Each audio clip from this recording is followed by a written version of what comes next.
মোৰ ভাইটি যোৱা 30 তাৰিখে বেংগালুৰুত কৰ্মৰত আছিলে। তাতে এতিয়া আমি শুনামতে তাত বৰ্তমান ঢুকাই এতিয়া ডেড বডি অলপ সময়ত পাবহি ঘৰলৈ। মোৰ নিজৰ ভাইটি হয়। আমি বহুত এতিয়া আমি বাকাই নাই কি ক'ম। আমি চৰকাৰলৈ এটাই অনুৰোধ কৰিছোঁ, আমাৰ 3টা পৰিয়ালবৰ্গ হয়। মই এতিয়া আপোনাৰ থ্ৰুৱেদি আমি জনাব বিচাৰিছোঁ যে আমাৰ পৰিয়ালৰ যিটো আৰ্থিক অৱস্থা বৰ্তমান একেবাৰে সংকটজনক হৈ আছোঁ। আৰু যিসকল ভাইটিহঁতে গৈছিলে তেওঁলোকৰ দ্বাৰাই আমি পৰিয়ালৰ পোহপালন কৰিছিলোঁ, কিন্তু তেওঁলোকে এতিয়া ঢুকাল যিহেতু সেইটো সন্দৰ্ভত চৰকাৰে আমাক কিছু অনুদান আগবঢ়াই সহায় কৰে। তাকে আমি এই যোগেদি আমি অসমৰ মুখ্যমন্ত্ৰী মহোদয়লৈ অনুৰোধ জনাইছোঁ। ধৰণৰ যিটো ৰিপৰ্ট সেইটো পোৱাগৈ নাই। আমি অপেক্ষা কৰিবই লাগিব যিহেতু, কিন্তু আমি ইয়াৰ লগত আমি অনুৰোধ জনাম যে অতি সোনকালে ৰিপৰ্টখিনি দিয়াই আমি উচিত তদন্ত কৰি যাতে তাত খেলিমেলি নহয় সেইটোত অসম চৰকাৰে চাব লাগে। আৰু কালি অসমৰ মুখ্যমন্ত্ৰীগৰাকীয়ে নিজেই সামাজিক মাধ্যমত কৈছে যে এইটো সন্দৰ্ভত তেখেতে আমাৰ বেংগালুৰুৰ চিফ মিনিষ্টাৰৰ লগত কথা পাতিছে বুলি। কিন্তু আমি এতিয়া আকৌ পুনৰবাৰ অনুৰোধ কৰিম, কি হৈছে আপডেটটো আমাক আৰু এবাৰ মুখ্যমন্ত্ৰীগৰাকীয়ে আমাক দিলে আমি বেছি আৰু ভাল পাম। বৰ দুখজনক ঘটনা। আমি লখিমপুৰ জিলা কংগ্ৰেছ কমিটিয়ে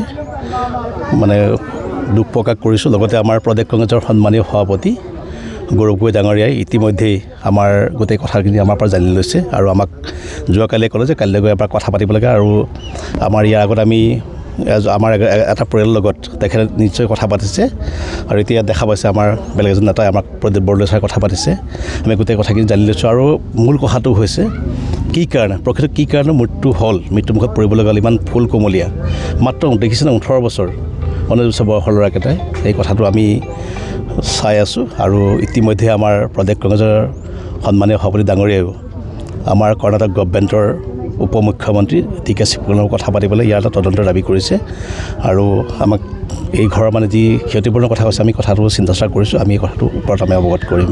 আমাৰ এই ঢকুৱাখানা বিধানসভা সমষ্টিৰ পৰা আমাৰ সন্মানীয় 7 নং এই ঢকুৱাখানা বিধানসভা সমষ্টিৰ পৰা যে বহু নিবনুৱাই কেৰেলা, মুম্বাই বা তেনেকৈ বহিৰাজ্যলৈ গমন কৰিছে, সেই কথাটো মই কৈ আহিছোঁ।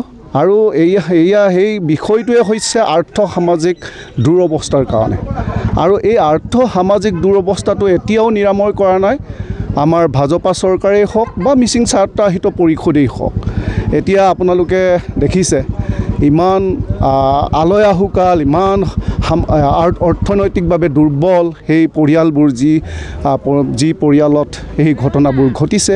মই অতি মৰ্মাহত, অতি বেদনাৰে মই তিক্ত হৈছোঁ আৰু বহুত কষ্ট পাইছোঁ অন্তৰখন যে আমাৰ ফুলকমলীয়া সেই ল'ৰাবোৰৰ যিটো প্ৰয়াণ, সেই প্ৰয়াণত অত্যন্ত ব্যথিত হৈছোঁ। আৰু আমি সমবেদনা জ্ঞাপন কৰিবৰ নিমিত্তে আমাৰ আপোনালোকে দেখিছেই জিলা সভাপতি প্ৰমুখ্যে আমাৰ বিভিন্ন কৰ্মকৰ্তাসকলে আহিছে আমাৰ কংগ্ৰেছ দলৰ।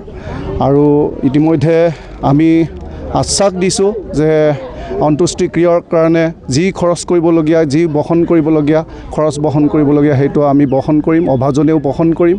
আৰু যিখিনি উদ্যোগ আমাৰ অভাৱ আছে আমাৰ এই অসমত বা আমাৰ এই ঠাইডোখৰত অঞ্চলত উদ্যোগ কাৰখানাৰ অভাৱ হোৱাৰ কাৰণে নিবনুৱাসকলে বহিৰাজ্যত তেনেকৈ গমন কৰিবলগীয়া হৈছে। আৰু সেই উদ্যোগত কাম কৰিবলৈ বনোৱা হিচাপে কাম কৰিবলৈ যাওঁতে সেই পৰিঘটনাটো ঘটিছে।